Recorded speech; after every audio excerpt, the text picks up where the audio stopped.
I was at Mardi Gras last weekend, and I got a bunch of beads from parades. No, I didn't lift my shirt for them.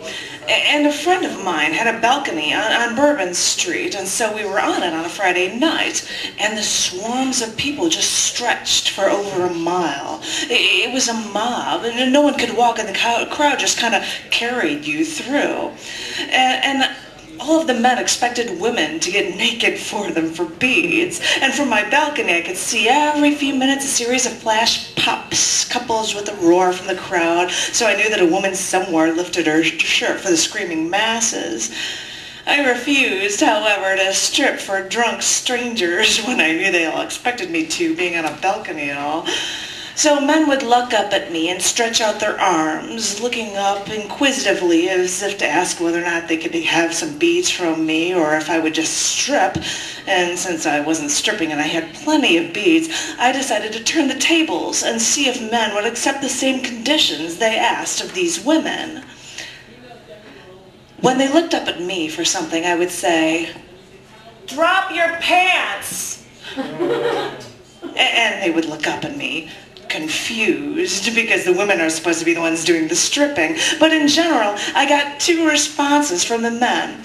One was that they'd look at me like I was crazy and then walk away, or they would shrug as if to say, "Okay," and then they just start unzipping their pants. And then they'd make a gesture to turn around as if to ask, "Do you want to see my butt?"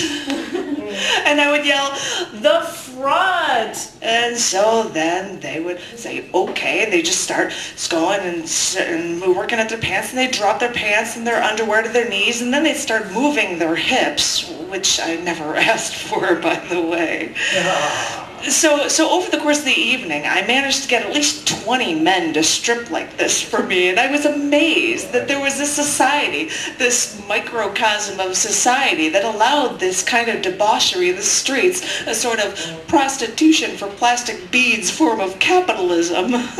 So I was reveling in this bizarre annual ritual when this man, average to everyone else, wearing a gray and minding his own business, decided to look up at me.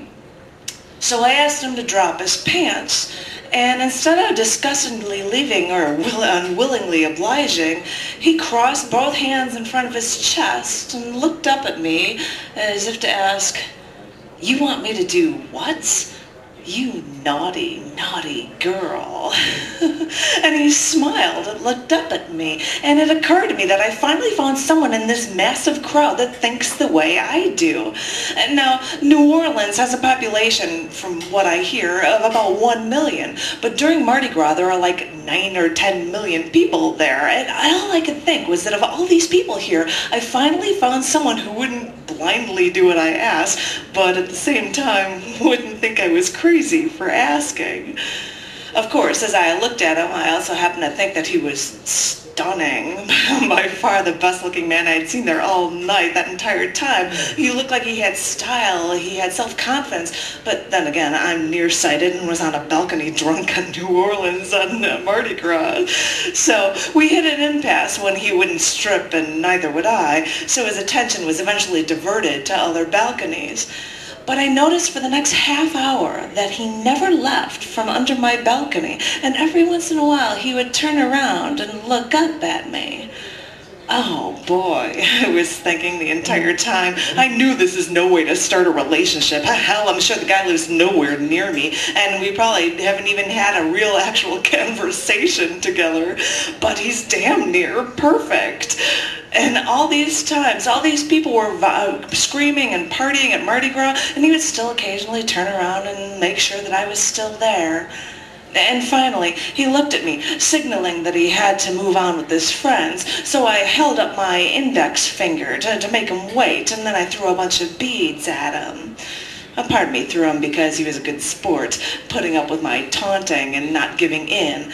But a part of me threw those beads because I saw in him that strong values and that sense of self-worth, sheer love of life, that desire to be alive that I possessed all along and was always been looking for in someone else.